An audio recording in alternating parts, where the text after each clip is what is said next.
Humble pie stories. Here goes. I'm 2 years out of college. I've been listening to a lot of Nash Eat Weights, and I think I got this pretty well together.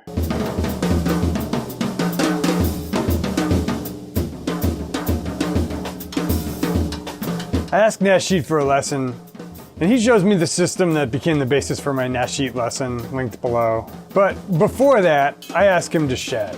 And I had a pretty big attitude going in.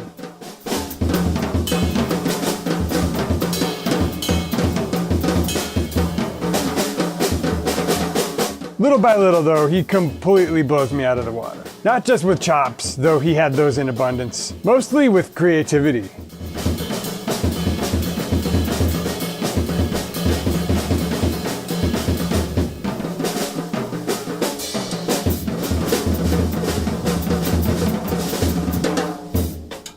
It feels like there are a million directions he could go. He could keep it interesting for days. And I was repeating myself after just a few minutes. Back to the drawing board. I bring this up, and this is just going to be one of many humble pie stories, because it took me years and many such experiences to start fully appreciating the depth of the drums. As fighters are fond of saying, there are levels to this game. I decided to make this lesson for a few reasons. First, I remember what it was like to be on the journey, but not be able to assess my own skill level very accurately. And I figured if I can make a lesson that'll help shorten that process for other drummers, so much the better. Second, a couple of weeks ago, I released a lesson about whether drum talent is real, and the comments on that lesson reminded me of something called the Kruger effect.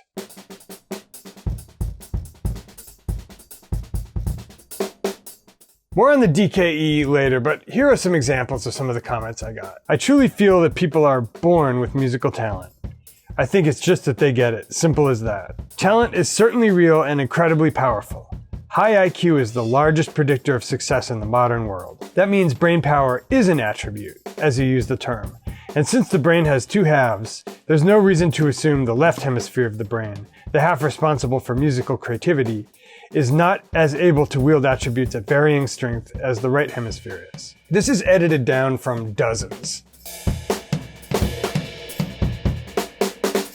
Without speaking about the specific things I saw when I dug a little deeper and looked at the YouTube channels of some of these commenters, I think we can agree these opinions are strong and unequivocal, right? Well, let's talk about the Dunning-Kruger effect. Here's what Wikipedia, the most reliable source for bro science, has to say about it. In the field of psychology, the Dunning-Kruger effect is a cognitive bias in which people mistakenly assess their cognitive ability as greater than it is. It is related to the cognitive bias of illusory superiority and comes from the inability of people to recognize their lack of ability. Without the self-awareness of metacognition, people cannot objectively evaluate their competence or incompetence. But it goes even further.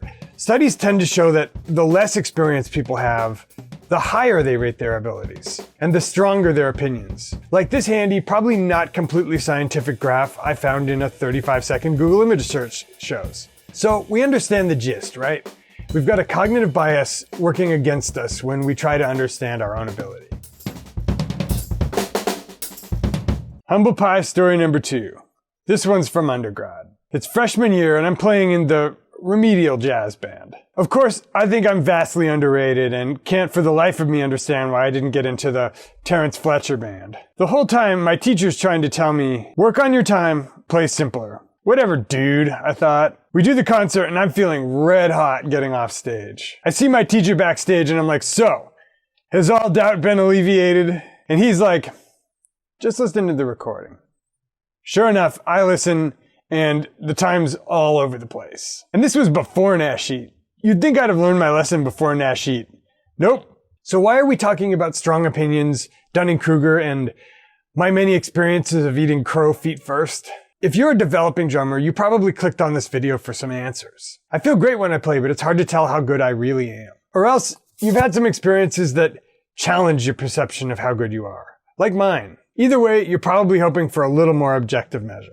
Well, let's get that out of the way first, because as usual, it's probably the least interesting part. How to tell how good you really are at the drums. Stage 1. Grab a smartphone and put it on the music stand. No tracks, no close miking, no metronome. Just play something you think you're the hotness at. Do as many takes as you want, without looking at the video, until you get one that makes you think that's hot. Now listen back to yourself.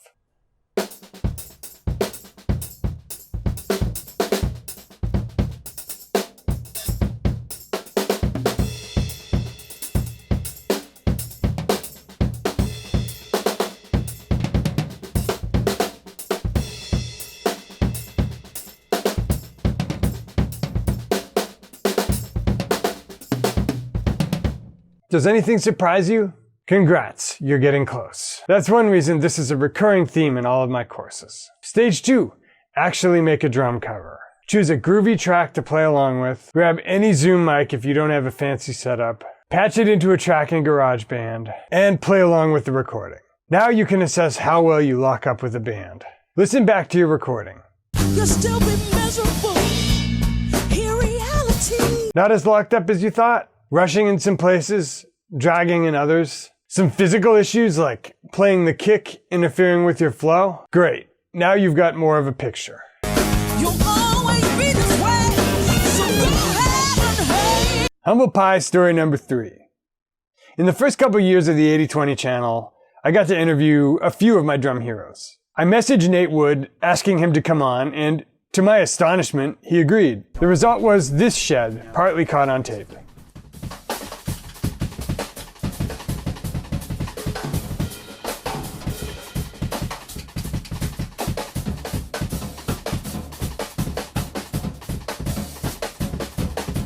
Nate was very gracious to shed with me. And he gave me a similar insight to Nashid's. There are levels to this game. Which, by this point, was painful but not entirely surprising. So what are you supposed to do if your recordings reveal you're not as good as you thought? It hurts, right? But look on the bright side. You can now supercharge your progress. You know exactly what to work on. And now you've got some fire. Like, that's not gonna happen again. Finally, it's kind of a sieve. If, after a frustrating truth about your real ability, you're not motivated to keep pushing forward, then maybe this isn't for you. Give yourself a couple of days, of course. But just know, there's a fork in the road. You can accept your weaknesses and work doggedly to fix them, or you can go back into the matrix and sacrifice real progress on the altar of maintaining your perception of your abilities. No judgment, and you can always do it inch by inch. That's what I did.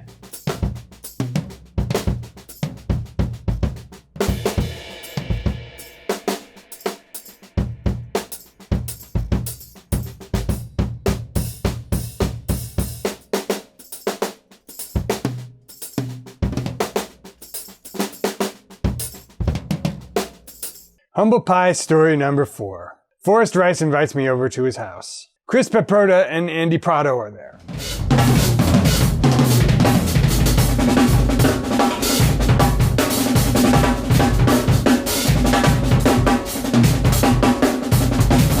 By this point, I know what's in store for me. I'm just there to learn.